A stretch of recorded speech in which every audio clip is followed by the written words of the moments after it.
More fine, I'll bring troubling news. What is it?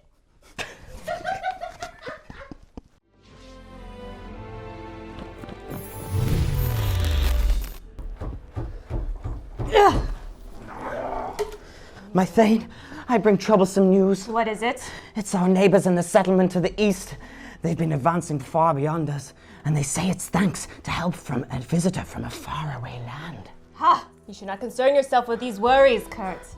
Otherwise you might lose more of your pretty hairs. Oh, no. These visitors are no competition for us. Look here, we have this wonderful runestone.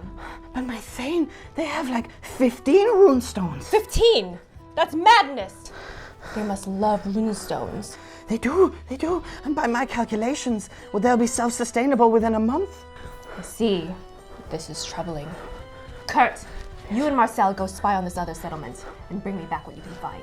Yes, my Thane. The cultural settlements are here with the first culture, the Vikings. Unlock cultural settlements by researching Plowing in the Iron Age.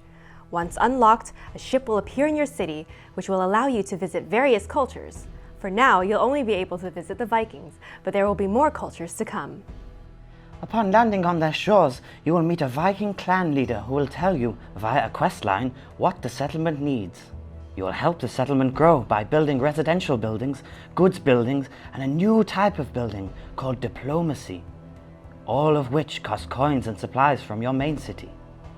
Residential buildings add to the Viking population and also produce the Viking currency, copper coins. Use copper coins to produce the 4 Viking goods: axes, mead, horns, and wool. Diplomacy buildings are needed to generate the new resource, diplomacy. There are 2 types of diplomacy buildings, ones that don't need roads and ones that do.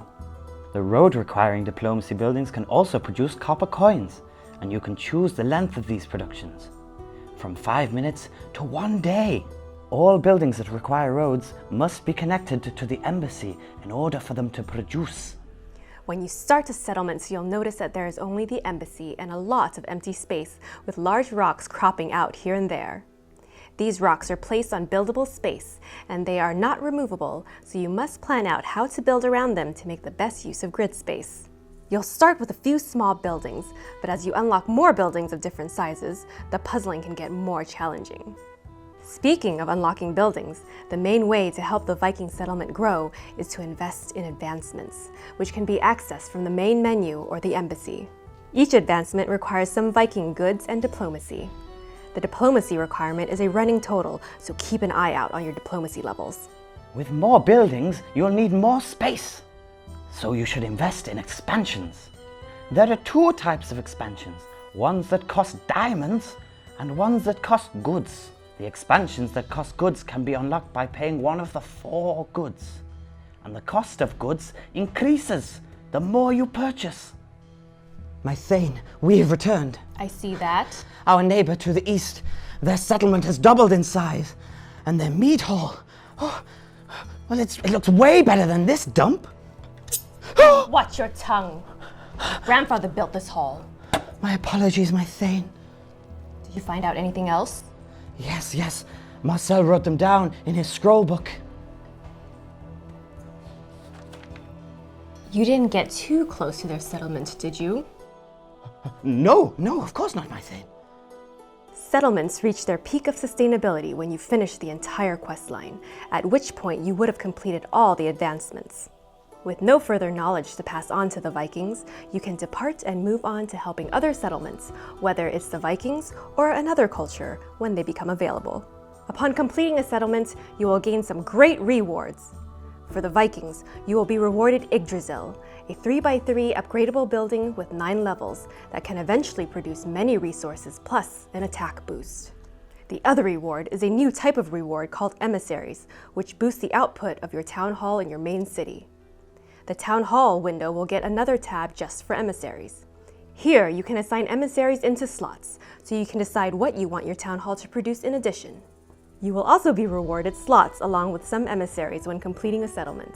The full schedule of rewards will tell you when you can get which reward. But wait! There's more! The special upgradable building and emissaries are not the only thing you can win from playing cultural settlements. When you start a settlement, you'll notice a chest with a countdown timer.